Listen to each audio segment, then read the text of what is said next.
We always like to end each season by tipping our cap to some of the top players in NIC-10. So we welcome back Tim for this one. And I want to point out, we're not projecting what these guys are going to do in the future in college or maybe the pros. This is our list of the 10 guys who were the best players this year in the NIC-10, according to us. Tim, let's look at the big board here, and you give us your top 5 players of the year in the NIC-10. If we can punch that up.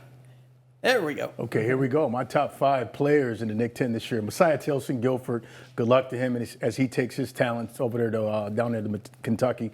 Number 2, Keeson Taylor, Guilford. He's going to be back next year. He did a phenomenal job this year. Ben Booker, Belvedere North. We saw him, what he did tonight. Special playmaker. He's been that for the last 3 years, playing on that varsity level at Belvedere North. Number 4, Jackson Cook, Harlem. Hopefully he stands out tomorrow, but he's had one hell of a career, guys, so far, as he's actually only a junior. He'll be a senior next year. And then last, 5, Eric Roman, Belvedere North. I mean, he was all over the field tonight. I wouldn't be surprised, guys, if he was MVP this year defense.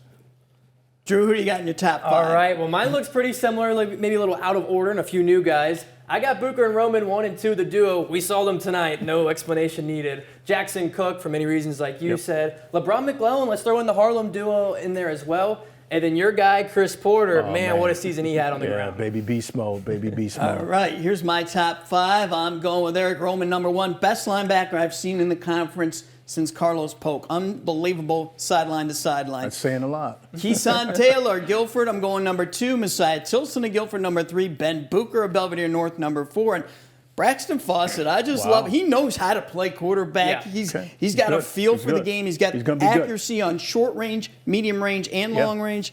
I got Braxton number 5. He had a good season. All right, your second 5, Tim. My second 5, here we go. Grayson Weber had a phenomenal season this year. Look for him to come back next year in 2026 and really do some really good things for Guilford. Number 7, my man, baby beast mode, Chris Porter. What a career he's had, guys. I mean, he was definitely one of the best backs that we've had in the league this year. Number 8, LeBron McClellan. A dual threat, two-way player, does it on both sides of the ball. Good luck to him tomorrow. He really stood out this year. And Mike Townsend, he did a phenomenal job over there at Jefferson. It was good to see him be able to be part of that drought that ended with Jefferson. He had a phenomenal season this past year.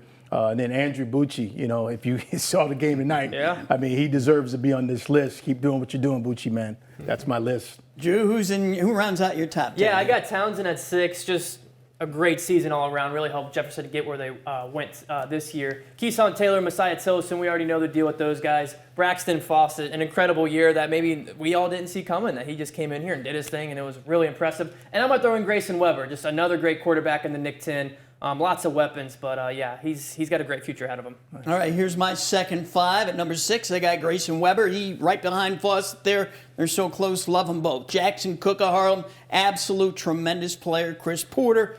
Chris, man, you run so hard. I love it. I love it. And Mike Townsend, you're super running routes, great hands. You got the whole package. And LeBron McClellan, the beauty of a lot of these guys are back next year, so we're going to have some fun next year. Conference will be stacked with some playmakers for sure. Right. And while we're talking about next year, let's look ahead to next year into our crystal ball and tell everybody who we think will be the top 5 teams in the conference next year. Tim, let's look at your picks for that. Who's your top 5? Yeah, my top 5, going into 2026, Guilford's up there. Look who they bring back. They bring back a ton of playmakers on both sides of the ball. I look for Guilford to be at that number 1 spot. Number 2, Harlem. They bring a lot of guys back, so I look for Harlem to be in that top 5. 3, Belvedere North. They're going to lose some really key players, this next year. But I look for, Coach Beck and the boys to actually get back into that top 5. Jefferson, Coach Kazaza's done a phenomenal job over there. His last couple seasons, he's been head coach. I look for them to be back in the top 5. And then Hananiga, I look for Hananiga to really, really improve based upon what they did this year. Again, that's my top 5. If I had a Huskies mascot helmet, I would put it on right now because give me the Huskies for 1. Give me the Vikings, 2. They also return a ton of great players. Belvedere North, they should be a good team, but they're also losing some of their studs. So I'm not sure what we're going to see from them. I'll throw in Hononegah 4, always a good program year after year, and give me Jefferson 5, top 5 of this year and top 5 next year. My top 5 is exactly the same as Drew. I think Harlem and Guilford are kind of going to be head and shoulders above everybody absolutely. else. North and Hononegah just have great programs. The Jayhawks got momentum. They're doing good things there. So, but, there are going to be some transfers over the summer. There are going to be some guys, unfortunately, injured, and some guys who just won't come out for football because maybe their main sport's wrestling or baseball, and they want to focus on that. So by August, when we do this again going into next season, we could have something a little bit different up there. I'm going to stick with my list, though. All right, folks, you can get more in-depth NIC-10 football information from Tim on the Bailey Pod. You can find a new episode on YouTube every Thursday. This week, Tim is joined by Belvedere North's Booker and myself, along with Harold Bone. Tim, it has been a blast, as always, having you on with us again this season. We always look forward to hearing your views and just hanging out with you. Absolutely. I love it, guys. Been a treat for sure. Up next,